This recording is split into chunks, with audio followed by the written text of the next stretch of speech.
Tapi sekarang, untuk pertama kalinya, Chen Ping merasakan aura Su Yuqi dan Huo Feng.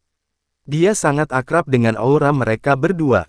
Melihat Chen Ping seperti itu, Liu Ruyan tiba-tiba menyadarinya, dan dengan lembut melangkah maju untuk menyeka air mata Chen Ping dan berkata, "Chen Ping, apakah kamu berbicara tentang gadis-gadis itu?" Liu Ruyan tahu bahwa Chen Ping dan pacarnya juga ada di dunia manusia, tetapi mereka terpisah dan tidak dapat ditemukan. Chen Ping telah memberi tahu Liu Ruyan semua tentang itu, lagi pula, mereka berdua sudah menjadi suami dan istri, jadi tidak ada yang disembunyikan. Tapi Ruyan Liu tidak peduli sama sekali, tidak peduli berapa banyak wanita yang dimiliki Chen Ping, dia akan senang menjadi salah satu dari mereka. Chen Ping, karena kamu bisa merasakan nafas mereka di sini, itu membuktikan bahwa mereka tidak boleh pergi dari sini untuk waktu yang lama. Mungkin kita bisa menemukan mereka jika kita mencarinya. Liu Ruyan menghibur Chen Ping. Pada saat ini, Pot Ubin di samping tercengang, mereka tidak mengerti mengapa Chen Ping menangis, dan bahkan kurang mengerti mengapa Liu Ruyan meminta Chen Ping untuk menemukan gadis-gadis itu. Wagang tahu bahwa hubungan antara Chen Ping dan Liu Ruyan pasti luar biasa, keduanya pasti sepasang kekasih. Bagaimana mungkin seorang kekasih masih menginginkan suaminya mencari gadis lain? 3 pahlawan pencuri hantu, teriak Chen Ping. "Tuan Chen, apa pesanan Anda?" 3 tuan pencuri hantu bergegas maju dan bertanya. Kalian bertiga cepat dan melihat sekeliling untuk melihat apakah kalian dapat menemukan beberapa gadis. Jika kalian menemukannya, tanyakan nama mereka dan segera laporkan kepadaku. Chen Ping berkata dengan cepat. Dimengerti. Ketiga pahlawan pencuri aneh itu mendapat perintah dan pergi dengan cepat. Chen Ping tinggal di gua sebentar, lalu pergi.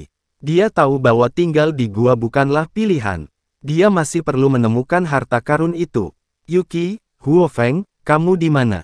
Jangan dalam bahaya. Chen Ping diam-diam berdoa di dalam hatinya, berdoa agar Su Yuqi dan Huo Feng tidak berada dalam bahaya. Tapi kali ini, aura kedua orang itu terasa di dalam gua, yang membuktikan bahwa mereka masih hidup dan nyawa mereka tidak dalam bahaya. Chen Ping dan yang lainnya melanjutkan perjalanan mereka, tetapi untuk waktu yang lama, ketiga pahlawan pencuri hantu tidak menemukan Su Yuqi dan yang lainnya.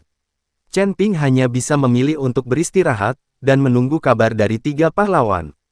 Lagi pula, bepergian di lingkungan yang begitu keras menghabiskan banyak energi spiritual. Tetapi ketika Chen Ping dan yang lainnya hendak istirahat, tiba-tiba sesosok tubuh yang tidak jauh berlari ke arah mereka dengan panik. Ketika Chen Ping dan yang lainnya melihat ini, mereka langsung mengerutkan kening, dan segera memasang posisi bertahan. Ini adalah orang pertama yang mereka temui setelah mereka memasuki ujung utara Wagang memilih rute yang sangat tersembunyi, tetapi dia tidak ingin bertemu siapapun lagi. Segera, sosok itu semakin dekat dan dekat, baru kemudian Chen Ping dan yang lainnya melihat ada binatang buas yang mengejar di belakang pria ini. Binatang itu sangat besar dan ditutupi rambut putih, dengan setiap langkah yang diambilnya, ia dapat membuat beberapa pemecah es di tanah. Hati-hati, semuanya, ini monster beruang es. Wacuan buru-buru berkata, tetapi pada saat ini, sosok itu telah datang ke depan, dan setelah melihat Chen Ping dan yang lainnya, dia sangat gembira dan berkata, "Saudaraku, tolong, bantu aku." Chen Ping melihat lebih dekat dan menemukan bahwa orang ini adalah Yuan Bao yang membeli peta harta karun dari Wat dan menyapanya. Tubuh besar Yuan Bao diselimuti angin dan embun beku saat ini, dan dia terus meminta bantuan kepada Chen Ping. Yuan Bao berada di peringkat kelima dari alam tubuh komposit, dan monster beruang es di belakangnya juga berada di peringkat kelima dari alam tubuh yang bugar. Meskipun mereka memiliki tingkat kultivasi yang sama, kekuatan monster yang sebenarnya umumnya lebih kuat. Selain itu, ujung utara adalah wilayah kekuasaan monster beruang es, jadi Yuan Bao tidak punya pilihan selain melarikan diri. Orang ini, dia sangat jahat, dia menarik monster beruang es ke arah kita. Melihat ini, Wagu berkata dengan marah. Perlu diketahui bahwa monster beruang es peringkat kelima alam komposit ini, diperkirakan akan sangat sulit untuk dihadapi bersama.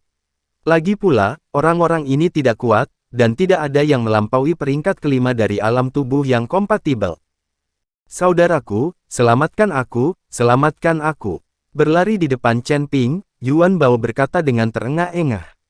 Kamu bajingan, kamu bahkan tidak bisa mengalahkan monster beruang es itu di tahap kelima dari Body Fit Realm.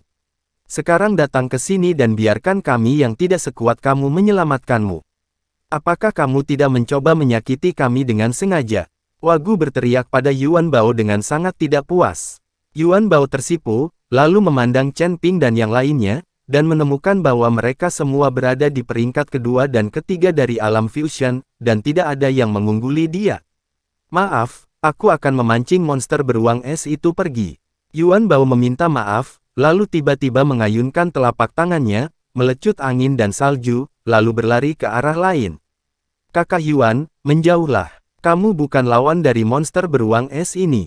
Kamu akan dimakan cepat atau lambat.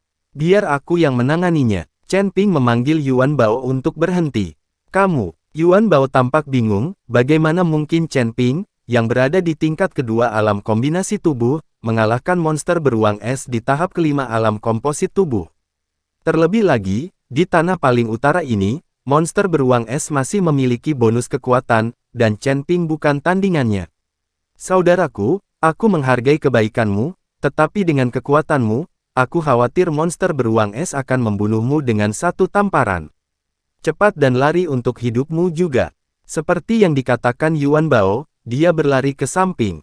Tapi setelah berlari 2 langkah, dengan raungan monster beruang es, seluruh tubuh langsung bergegas menuju Yuan Bao. Yuan Bao tiba-tiba menjadi pucat karena terkejut, mengangkat telapak tangannya dan mendorong ke depan, mencoba memblokir serangan monster beruang es. Tapi tubuh besar monster beruang es, ditambah dengan embun beku yang tak terhitung jumlahnya menutupi Yuan Bao di tubuhnya, Yuan Bao tidak bisa menghentikannya sama sekali. Pada saat kritis ini, Chen Ping tiba-tiba muncul dan mendorong Yuan Bao ke samping. Dan dia mengeluarkan pedang pembunuh naga dengan satu tangan, dan cahaya pedang yang terang tiba-tiba menyembur keluar. Memotong, Chen Ping berteriak rendah, kecemerlangan tak berujung mekar dari pedang pembunuh naga, dan langit langsung menyala.